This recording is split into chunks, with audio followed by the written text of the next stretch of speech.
personal narratives and research articles about bisexual women's friendships and social networks. And one of the themes throughout this book is how difficult it is for bisexual women to form community because their own identity is more fluid. So as they switch or shift identity, they're shifting community, which makes that very challenging. And I also want to add, I think this again is this interesting issue of how few people identify as bisexual men. She said that she wanted to have a book of bisexual women and men, but only one submission was about bisexual men. So again, it's interesting the ratio really of research on bisexual women as opposed to how little there is on bisexual men. And if there are students here looking for a thesis topic, bisexual men is a great topic. Our research, focusing first on bisexual women are a lot like lesbians demographically. That is, bisexual women compared to heterosexual sisters also have higher levels of education, are less likely to have been married or have children, almost never are homemakers, whereas quite a number of heterosexual women were homemakers, and are less religious. So bisexual women are more like lesbians demographically. You also find them often in the same kinds of places. One difference is bisexual women tend to be younger than lesbians, so that's one difference between them. And bisexual women often report feeling stigmatized and excluded by lesbian communities. You hear this theme a lot. And Paula Rust, one of the major researchers on bisexual women, published a study in '95, though it's really based on older data from the '80s, where she asked lesbians about bisexual women and found that 75% of lesbians viewed bisexuality as a transitional identity, 60% thought that bisexual women were less committed to other women than lesbians are, and most lesbians stated they would avoided dating bisexual women.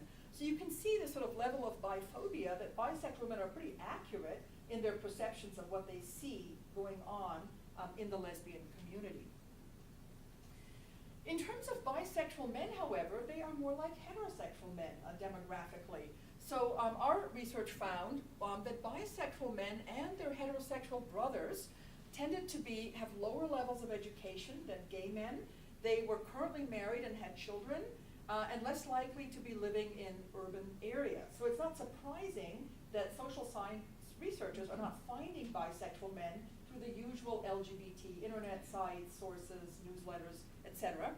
And so it is possible that closeted bisexual men are surviving in heterosexual communities, mainstream heterosexual places, but possibly at a psychological cost. What does it mean if nobody knows, or few people know, that they are bisexual? And when I looked for bisexual men's websites, I was really struck by how often this theme of being discreet and private came up. I didn't see this so much in gay male websites or lesbian websites or even bisexual women's websites. For example, one of them is called shybyguys.com. And this one here, Bi Men Network, is a huge website, and it says that bi men need to be private and discreet and generally prefer this, yet do need a place, a forum to chat, network, ask questions, to seek and offer guidance from and to others. So interesting, this focus here on privacy and discretion. In our study of transgender communities, so again, we looked at M to Fs, male to female, F to Ms, female to male, and genderqueers, people who didn't feel that either of those terms would fit them. And we compared them to their conventionally gendered brothers and sisters. And the three trans groups together had higher levels of education, less religious, less likely to identify as heterosexual, less likely to be married or have children, perceived less social support from parents, and on a number of variables reported a huge amount of violence, discrimination, and harassment from religious groups, ethnic groups, co-workers, bosses, strangers, etc. So again, a number of differences from their conventionally gendered siblings. And also, F to Ms, female to males, lived further from their parents, and M to Fs were less out to their parents. We actually asked about community in this study, and we didn't find any difference in the three trans groups in terms of how connected they were to the transgender community. We asked a lot of different questions, but we did find a difference in how connected they were to the LGBT community. And that is that genderqueers felt more connected to the LGBT community, which makes kind of sense male or female, then the LGBT community would be more accepting, say, than the mainstream community. And also both F to Ms and genderqueers reported having more LGBT friends than did M to Fs. Other research has talked about this issue of, for trans people who are trying to pass as the other gender, they're not going to want to stay too long in the transgender community or even in the LGBT community. They really want to pass as the other gender. And in another study, the authors said, this was a study of just M to Fs, only the gender radicals, that is the ones who were less, sort of identified as strictly male to female, wish to live and be recognized as transgendered.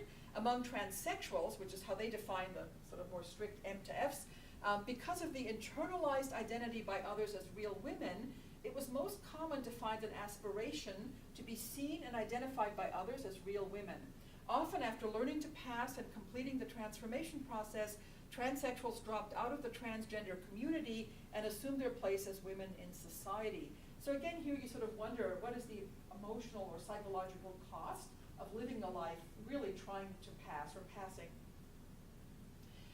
So at this point, I want to talk briefly about a recent study where I actually interviewed 60 women specifically about community, women who were either identifying as lesbian, bisexual, or their heterosexual sisters.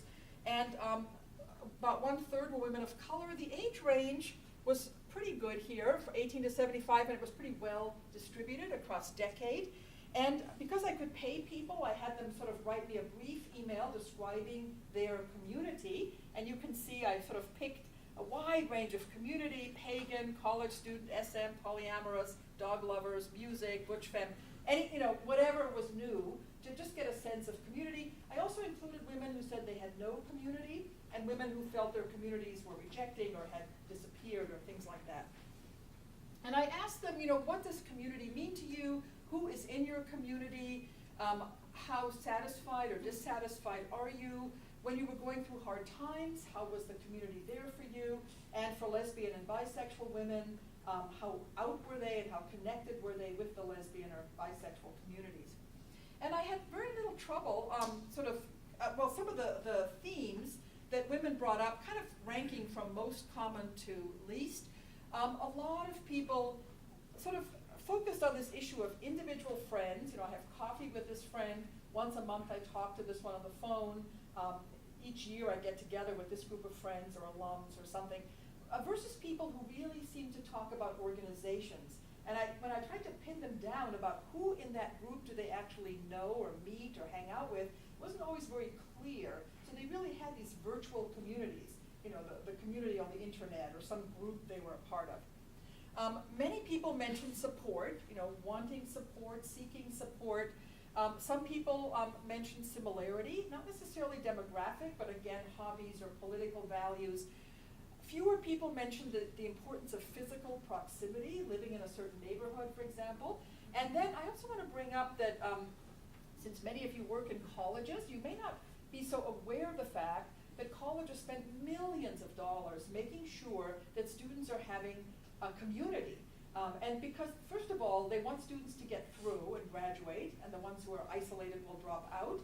They want students to be future donors, and the ones who had fun are going to give money or send their kids there.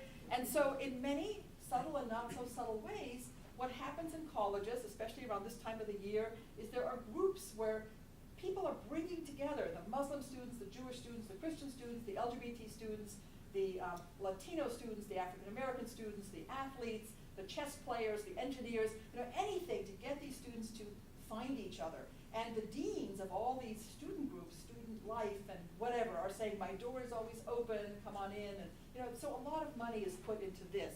And I think that college students often don't realize when they graduate that this is really